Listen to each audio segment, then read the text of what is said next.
রমজান মাস কোরআন নাজিলের মাস।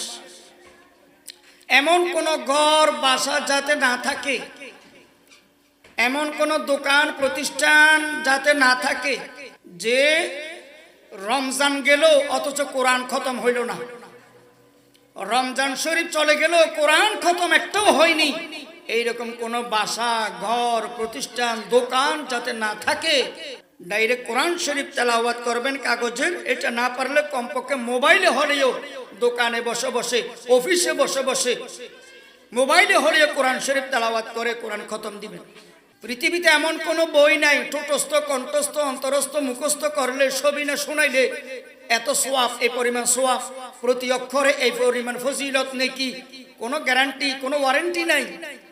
কিন্তু কোরআন শরীফের বেলায় আল্লাহ রাসূল সাল্লাল্লাহু আলাইহি ওয়াসাল্লাম ইরশাদ করেন, মান ক্বারাআল কুরআনা হরফা ফালাহু আশরু হাসানাত।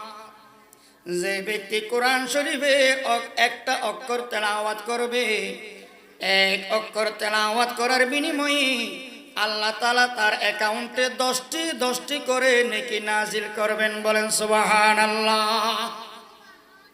অর্থ জানুক বা না জানুক, অর্থ না জেনে পড়লে কোরআন শরীফ যদি পড়ে, আল্লাহ তাআলা ওই তেলাওয়াতকারী অ্যাকাউন্টে প্রতি অক্ষরে 10 করে নেকি নাজিল করবেন। আর যদি রমজান মাসে তেলাওয়াত করে, এই 10কে আল্লাহ তাআলা আরো দ্বিগুণ আরো ডাবল করে সওয়াব দান করবেন। বলেন সুবহানাল্লাহ। আলিফ লাম মিম হরফে মুকাত্তাআত, এগুলোর অর্থ কেউ জানে না।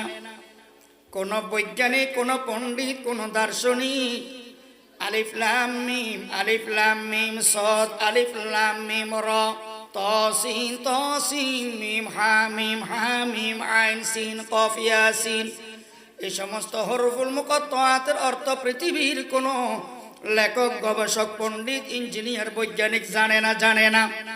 না জানিও যদি মুসলমান এই আলিফ লাম মিম কোরআনের অক্ষরগুলো তেলাওয়াত করেন, সাথে সাথে প্রতি অক্ষরের বিনিময়ে আল্লাহ তাআলা 10 করে নেকি সওয়াব দান করবেন। বলেন সুবহানাল্লাহ। কোরআন শরীফ আজকে ঘরে ঘরে নির্যাতিত, নিপীড়িত। কোরআন শরীফের জুলদান নাই, কভার নাই।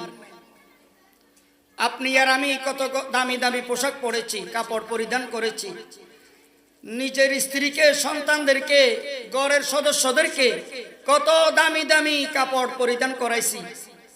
আল্লাহর কোরআনকে 30-40 টাকা দামের একটা জুলদান পর্যন্ত, কভার পর্যন্ত আমরা দিই নাই। কোরআন উলঙ্গ। শয়তানের বাক্স, রঙিন টেলিভিশন কিনছে মুসলমান, অনেক আছে, সেটাকে হেফাজত করার জন্য বক্স বানাইছে। আবার এই বক্সেও যাতে ধুলাবালি না পড়ে কি সুন্দর কাপড়ের কভার বানাইছে। টেলিভিশনকে হেফাজত করার জন্য কত ফিকির।